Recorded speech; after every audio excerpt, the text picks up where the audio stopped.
I'd like you to do something with me.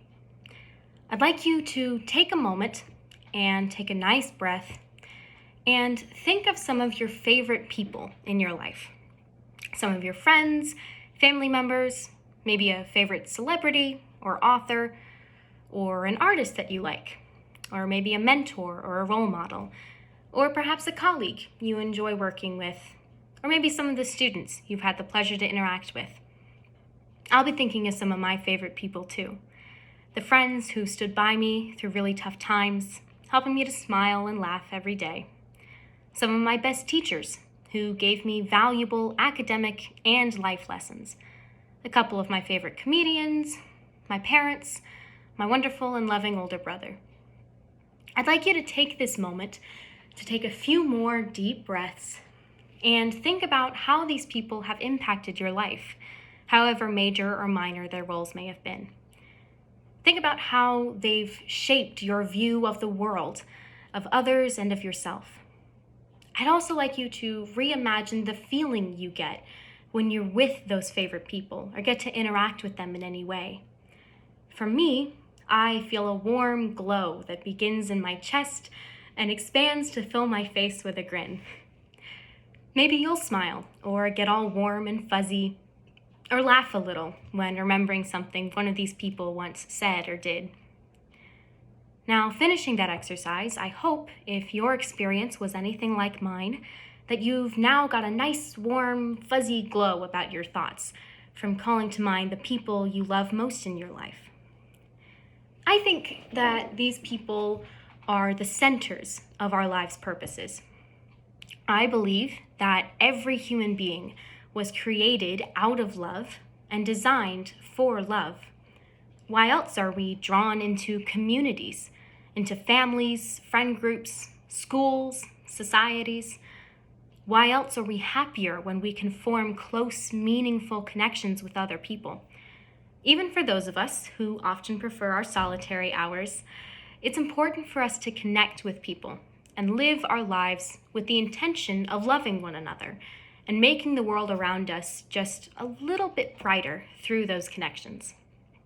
Now, I'd like to take a moment to examine just one of those connections, the one you and I just made. You and I have just shared a moment, an experience, across time and space. While I sat here at my home in Tony, Alabama, you are sitting wherever you are now, watching a video that I took a lot of time to practice, prepare for, and film several times over. You are most likely watching this long after I filmed it and agonized over it for hours before submitting it. Yet despite the distance between us, you and I just shared a moment when you did that reflection exercise with me, where we both visualized our individual communities and the people that make our lives worth living. Now, you and I being very different people, it is most likely that we both thought of very different people. While I thought of my middle school English teacher and my favorite comedian, John Mulaney, you likely thought of your own favorite mentors or influencers.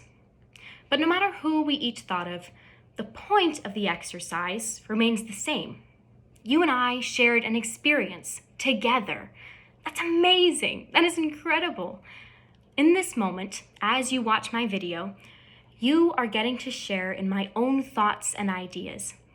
The same thing happens whenever we read another person's writing, see an art piece, listen to a song, or in any way partake in the wonder of storytelling. Stephen King, in his autobiography/instructional work on writing, answers the question, what is writing? With the line, telepathy, of course.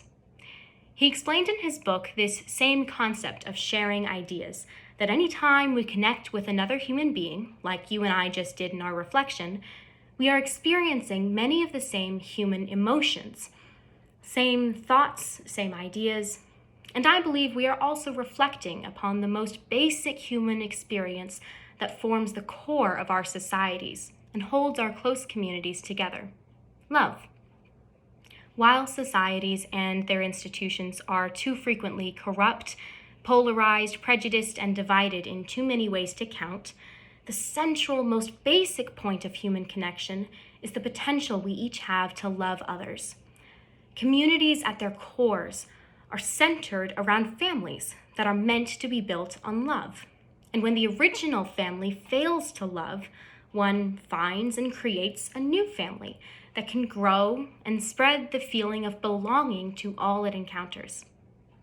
I believe the original purpose of community is to form this belonging in an environment that is based on acceptance, support, and unity. The members of a community share in each other's triumphs, failures, trials, celebrations, and milestones. A community is a group of people that work together for the common good and strive to move ever forward. A community that is based on love is one that holds its members to a standard of mutual respect and acceptance, where members are welcomed and aided even in the smallest of ways, and where belonging is not a rarity, but a reality. Community also refers to that whole to which we all belong, the human race. Across history, across stories and art and songs, across differences in race, nationality, religion, political beliefs, sexual orientation, and gender identity, we are human. We belong to a human community made up of over 7 billion people sharing the same planet, emotions, fears, and patterns of souls reaching out to one another. We naturally form societies that bind us together and, unfortunately, often tear us apart. But no matter what society or community we live in, we are all undeniably a part of the same single community of humanity that continues to connect with itself across time and space and continues to be presented with choices of love and hate. The important thing to do to improve a community and to maintain its stability and unity is to always choose love. Choose to fight for others, to work towards a better world, to help those around you, to place people over politics or money, and to acknowledge the humanity and the dignity we all have in common. To me, community as an idea is a sense of togetherness, of solidarity, and a social community relies on its members acting together and living as if each person truly has infinite value and deserves the love, support, and acceptance that we all crave. You and I, though we have never formally met, are a part of the same community, and we each have an obligation to the other to live our lives according to this idea of together, making our communities worth living in and fighting for. We have a duty to the rest of the human community to live in a way that inspires love and acceptance, that brings broken communities together to create a sense of unity in the face of division and hate. I intend to live this goal and spirit of community throughout college and for the rest of my life.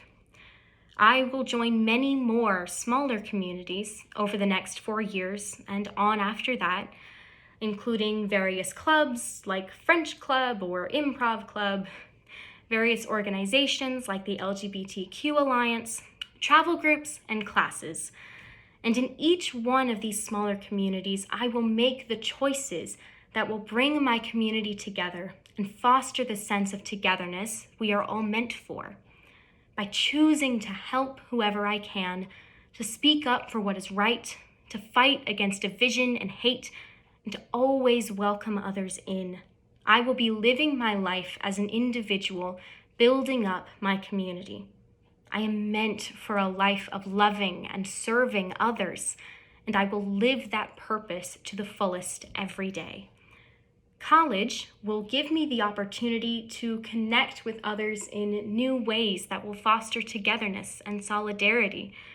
From what I have seen, I believe that the Xavier community will help me to grow into the person I want to be, someone who helps others to grow into the best versions of themselves. Community is central to our human existence, and I believe that if everyone saw it as the basis of how we should live, then the world could be on its way to creating a better community, A life lived around the idea of together is a life lived to the fullest.